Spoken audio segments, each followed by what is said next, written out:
That's about the time this guy showed up at our house. He was always looking at me like I didn't measure up. He was the straight and narrow. His arrival at our house signaled a battle for my soul that would continue for years. My boundaries had grown now to new areas. I could go all the way to Western Avenue to hang out at the Evergreen Plaza, east to the Rock Island tracks around Ashland, north to the Forest Preserves, 87th Street to Dan Ryan's Woods. We used to practice football there, but we stayed away on every holiday like Memorial Day, the 4th of July, Labor Day. My dad would always say to me, "Stay out of them woods today, boy. It'll be crawling with jigaboos doing their barbecue." And my mom would correct him saying, "Colored people." Now don't get me wrong. My mom and dad didn't preach bigotry. Hate was the most forbidden word in our house. But the neighborhoods my folks had grown up in had long since given way to white flight and urban decay. And my dad just had a nickname for every racial group, whether they were coons, chicks, spicks, heaves, guineas, Polacks, or Krauts. Or in a case of the Irish, turkeys, tinkers, Mitch, shanty Irishmen, or just plain lace-curtain, flannel-mouth phonies. My neighborhood was known as CK, Christ the King Parish. My first exposure to what power was all about. The power in our neighborhood was equally divided between the 19th Ward regular Democratic organization and the parish. The absolute power in our ward was our alderman, Tommy Fitzpatrick, an old buddy of my dad's.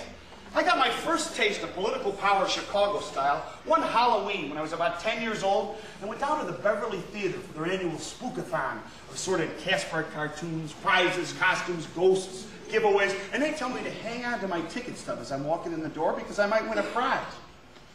So I walk in the lobby, and who do I run into but Mike Fitzpatrick, Alderman Tommy Fitz's son, and just a year older than me, and he hands me another ticket stub. "Throw that other stub away and use this one." "Why, Fitz, what's wrong with this one?" "It ain't a winner." When they called my number and I was awarded a beautiful new baseball bat and glove for my prize, I began to understand the awesome power of the 19th Ward regular Democratic organization.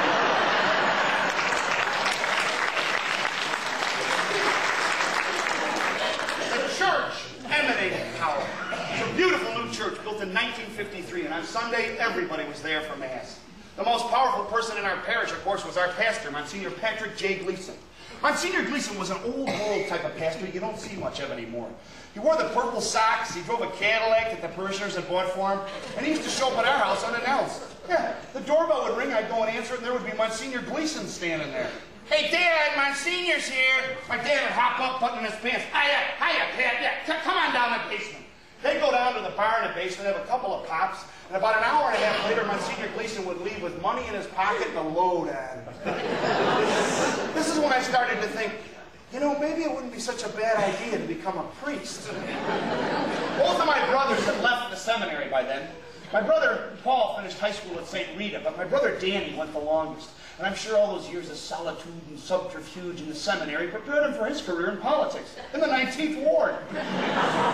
He left the seminary, he went on to law school, and he was my mom's golden boy.